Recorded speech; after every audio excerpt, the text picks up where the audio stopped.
So it was an actual facility. It was one of the first, I would say, grand size like facilities in Quebec.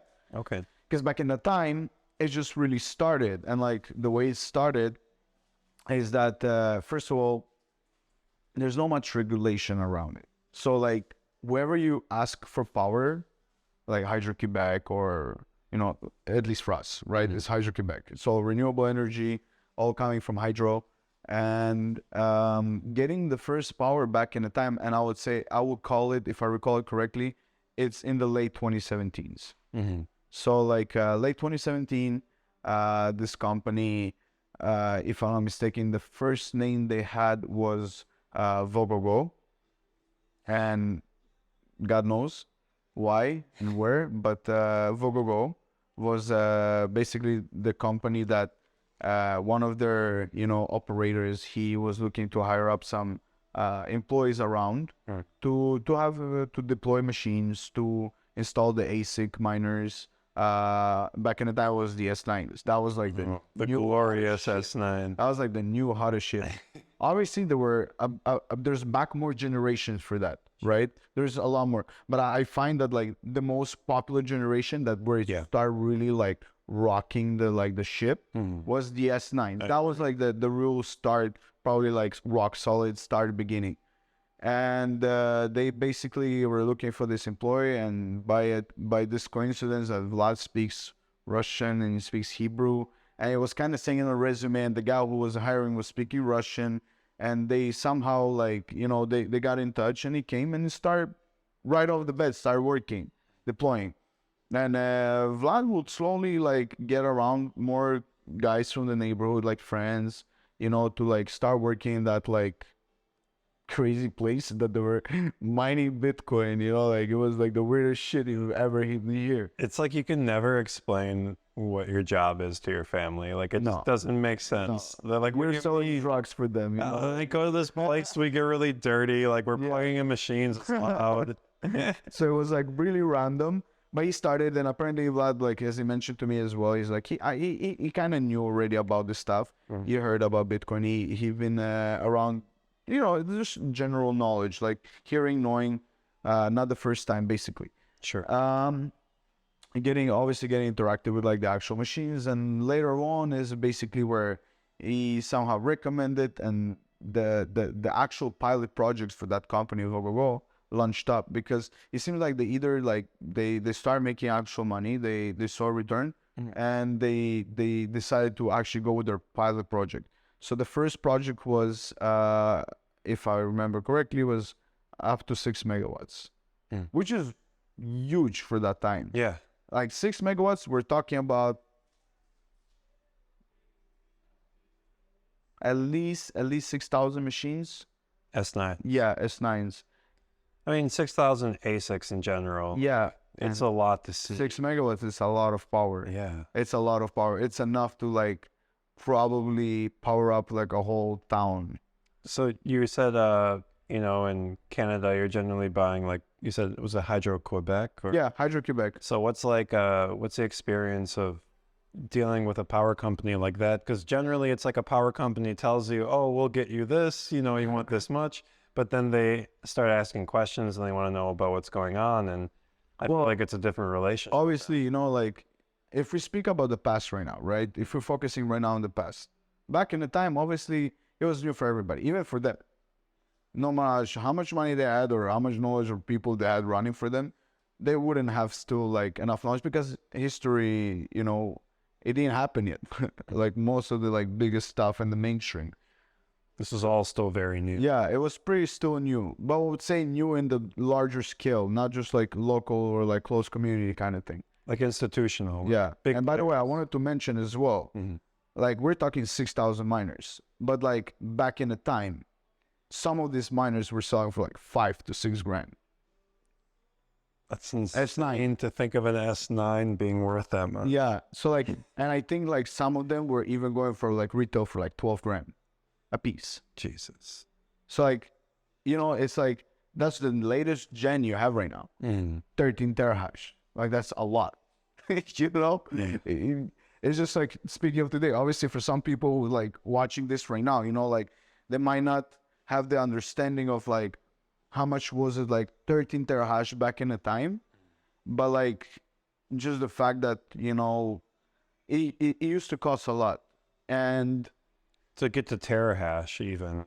yeah, Like a big but deal. it was making a lot more, right? It was actually like profitable. We're talking about difficulty, which is like, obviously it's a whole different topic. Like it's completely a different Yeah. story and a discussion.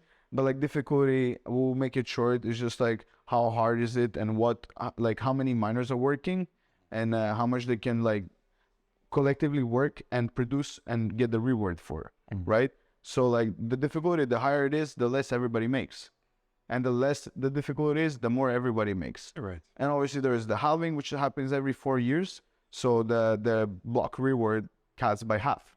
So we're talking like one how we call it? I just said the name. One S9. no, not S9. One cutoff before. Oh, having. Yeah, sorry. So we're talking about around one halving back, right? So about like 4.5 years back. there you go. So no, whatever. No longer. Nah, you're already getting lost at some point. But like I believe the halving before that, obviously you would have a lot more higher block reward.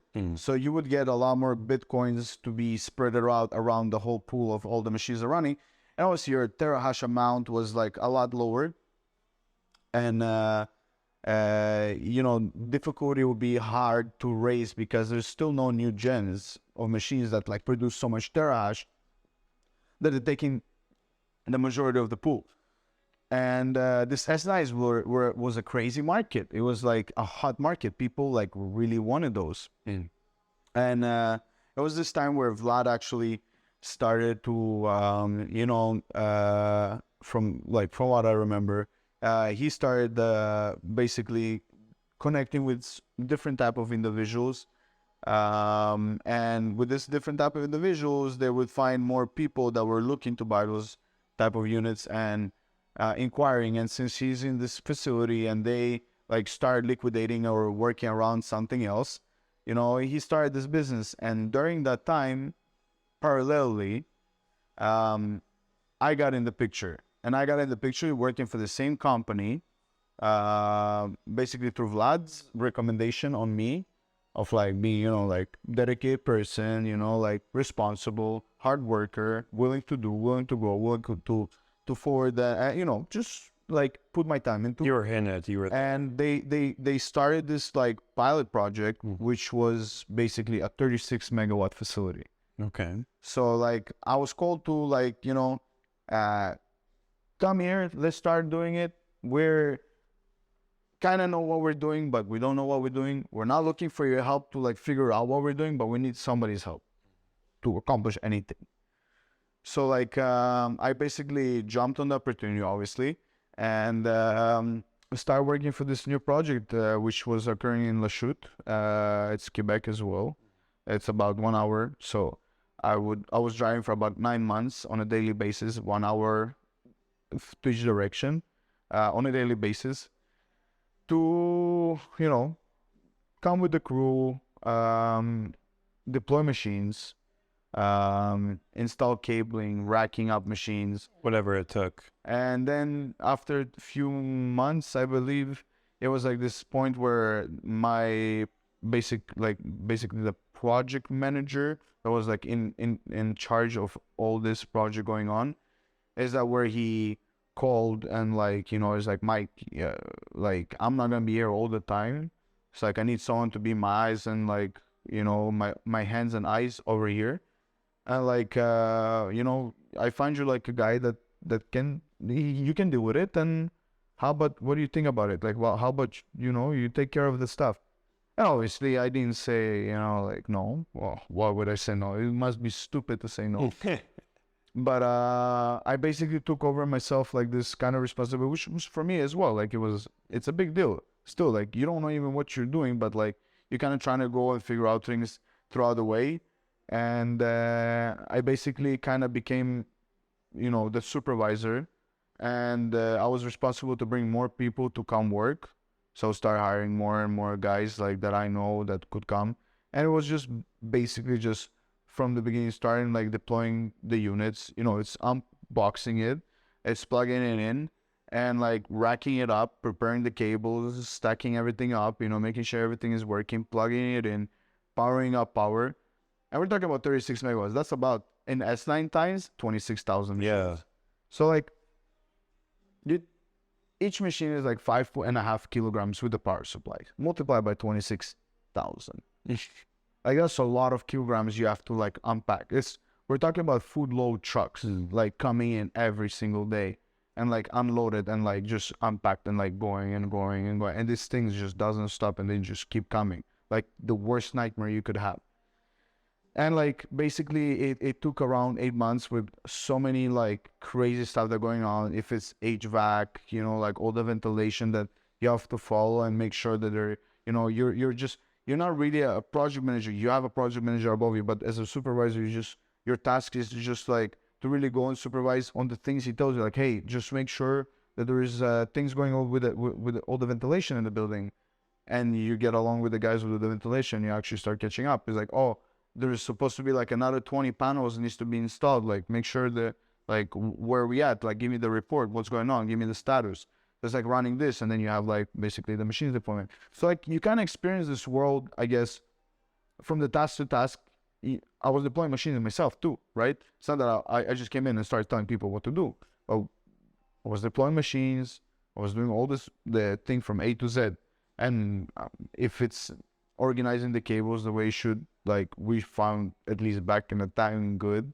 You know, looking at back, it might be embarrassing. No, that's like a whole part of running data centers is, yo, bro, check out these cables. Like I got them zip tied. They're looking nice. Like it's out the way. Yeah. I have this perfection for cable management. Dude, know? that's huge. That's awesome. But it wasn't looking as great because like they were super long. They were like 20 feet. You know, they were like super long, and like the first miner in the middle is like, anyways, it was a complete mess. It was a disaster, but it looks still good. You know, we try to make it the best we could. But like from going from there, you know, finishing the project, I moved from that facility after to the first project that we were doing, which was in Brunswick, and start working there. And